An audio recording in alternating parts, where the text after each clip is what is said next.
Iran শুধুই কি একটি দেশ, নাকি মুসলিম বিশ্বের কাণ্ডারি?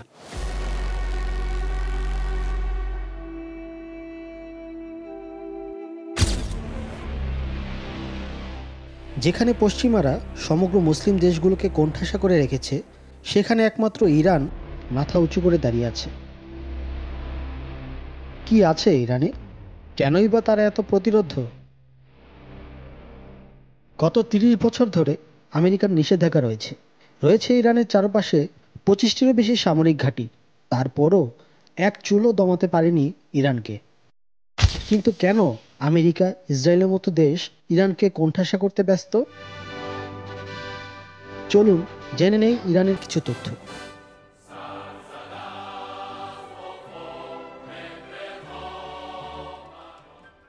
মুসলিম বিশ্বের পরাশক্তি ইরানে রয়েছে নিউক্লিয়ার টেকনোলজির উপর আধিপত্য, যা কিনা পশ্চিমাদের মাথা ব্যথার অন্যতম কারণ। হিজবুল্লাহ, হামাস সহ প্যালেস্টাইনের বিভিন্ন ইসলামিক গ্রুপগুলোকে বিপুল পরিমাণ তহবিল দেওয়ার কারণে ইসরায়েল ইরানকে চরম শত্রু মনে করে। এছাড়া রয়েছে বহু বছরের সংস্কৃতি, যার কারণে ইরান এগিয়ে যাচ্ছে পশ্চিমাদের ছাড়িয়ে।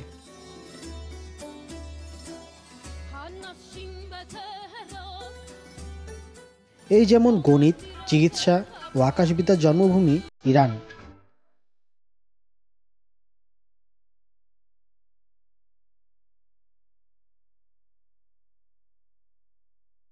ইসলামের খলিফারা প্রথমে মদিনা, পরবর্তীতে সিরিয়ার দামেস্ক ও ইরাকের বাগদাদ থেকেও ইরান শাসন করতেন।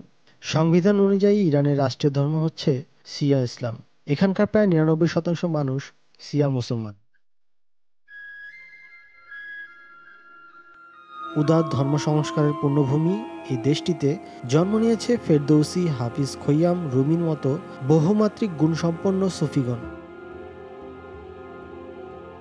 আজ আমরা কথা বলবো ইরানের কিছু মজার তথ্য নিয়ে। সবাইকে স্বাগত জানাচ্ছি আমার চ্যানেলে।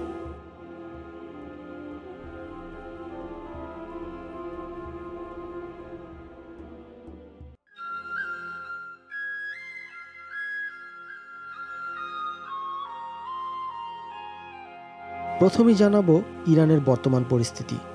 গত ১৯ মে হেলিকপ্টার দুর্ঘটনায় ৬৩ বছর বয়সে মারা যান ইরানের প্রেসিডেন্ট ইব্রাহিম রাইসি। তার মৃত্যু নিয়ে রহস্য তৈরি হয়েছে। বলা হয় ইসরায়েল ষড়যন্ত্র করে তাকে হত্যা করে।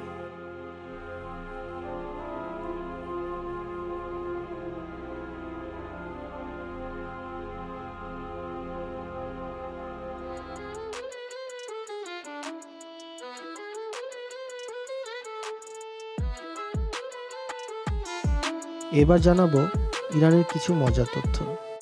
নাকের অপারেশন। বিশ্বের সবচেয়ে বেশি নাকের অপারেশন হয় ইরানে। সৌন্দর্যপ্রেমী ইরানিরা তাদের সৌন্দর্য আরও বাড়াতে নাকের শেপ চেঞ্জ করে থাকেন। তারা মনে করে রাইনোপ্লাস্টি সার্জারি শুধু নাকের শেপই চেঞ্জ করে না, বরং শ্বাস প্রশ্বাসের ক্ষমতা বাড়ায়।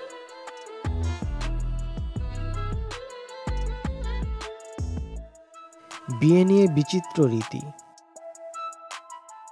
ইরানে ছেলেদের ক্ষেত্রে ১৫ এবং মেয়েদের ক্ষেত্রে ১০ বছর বয়সে বিয়ে দেওয়া বৈধ। এখানে বিয়ের আগে নারীকে কুমারী সার্টিফিকেট দিতে হয়। ইরানি সরকার অনেক আগে থেকেই বাল্যবিবাহকে উৎসাহিত করে থাকে। বাগদানের পর অনেক নারী ডাক্তারের কাছে গিয়ে কুমারীত্বের পরীক্ষা করান।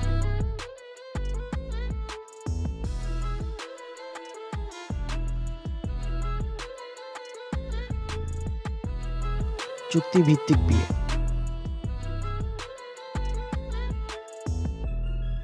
ইরানে যেহেতু পতিতা বা বিয়ে বহির্ভূত শারীরিক সম্পর্ক হারাম, তাই তারা মুতাহ বিয়ের মাধ্যমে শারীরিক সম্পর্ককে হালাল করে। চাইলে ১ ঘন্টা বা নির্দিষ্ট সময়ের জন্য বিয়ে করতে পারে ইরানের মানুষ। এই বিয়েকে বলে মুতাহ বিবাহ। স্কুল যাওয়া বন্ধ করতে ছাত্রীকে বিষ প্রয়োগ। ইরানের পবিত্র নগরী কোমে কিছু মানুষ মেয়েদের শিক্ষা বন্ধ করার জন্য স্কুল ছাত্রীদের বিষ প্রয়োগ করেছিল। ২০২২ সালে ঘটেছিল এই ঘটনাটি। তারা ছাত্রীদের উপর ইচ্ছে করেই বিষ প্রয়োগ করে এবং এই ঘটনার পর কিছু মানুষ মেয়েদের স্কুল বন্ধ করে দেওয়ার কথা তুলে।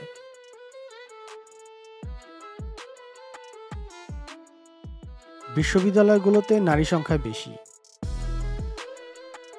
যদিও ইরানের মেয়েদের পড়ালেখা ও চলাচলের ক্ষেত্রে প্রচুর বাধার সম্মুখীন হতে হয়, কিন্তু তারপরেও উচ্চতর পড়ালেখার ক্ষেত্রে মেয়েরাই সবচেয়ে এগিয়ে। বর্তমানে বিশ্ববিদ্যালয়গুলোর 65% নারী শিক্ষার্থী। পৃথিবীর সবচেয়ে বড় কার্পেট। পৃথিবীর সবচেয়ে বড় হাতে বোনা কার্পেট বানিয়ে গিনেস বুক ওয়ার্ল্ডের নাম লিখিয়েছে ইরান। 2007 সালে আবুধাবির একটি মসজিদের জন্য কার্পেটটি তৈরি করা হয়েছিল। প্রায় 60,000 স্কোয়ার ফিটের এই কার্পেটটি বানিয়েছে ইরানের একটি কোম্পানি। এটি 9টি অংশে ভাগ করে তৈরি করা হয়েছিল।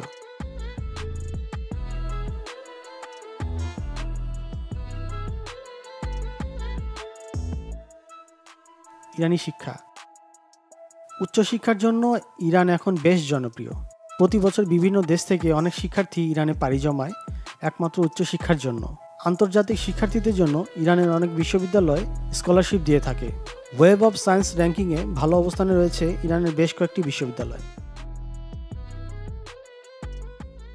তরুণ জনসংখ্যা বেশি। ইরানের জনসংখ্যার প্রায় 60%ই 30 বছরের নিচে।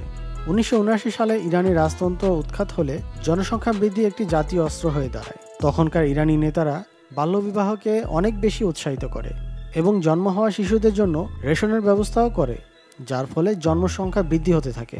এই রেশনের ব্যবস্থা ইরান ও ইরাকের যুদ্ধ পর্যন্ত অব্যাহত ছিল।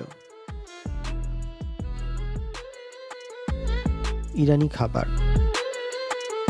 পার্সিয়ান খাবারের গন্ধ শুধু ইরানে নয়, সমগ্র ভারত উপমহাদেশের মানুষের মধ্যে ছড়িয়ে গেছে। ইরানের অন্যতম খাবারের নাম দোলমা। এর পাশাপাশি ইয়োগার্ট অ্যান্ড মিল্ক সস নামে কারি জাতীয় খাবার তাদের পছন্দের তালিকায়। কাবাব, মোরঘা, সিরাজি হালদা ইরানের পছন্দের খাবার। ইরানের নিজস্ব ক্যালেন্ডার। আপনি যদি ইরানে যান তাহলে দেখতে পাবেন তাদের ক্যালেন্ডারে 3 ধরনের তারিখ রয়েছে। প্রথমটি হলো ইরানিয়ান ডেট, যেটা সোলার ক্যালেন্ডার নামে পরিচিত। দ্বিতীয়টি হলো ইসলামিক ডেট, যেটা লুনার ক্যালেন্ডার নামে পরিচিত। আর তৃতীয়টি হলো গ্রেগরিয়ান ডেট। এদের মধ্যে সোলার ক্যালেন্ডার পৃথিবী ও সূর্যের উপর ভিত্তি করে তৈরি হয়ে থাকে। ইরান একমাত্র দেশ যারা সোলার ক্যালেন্ডার ব্যবহার করে থাকে।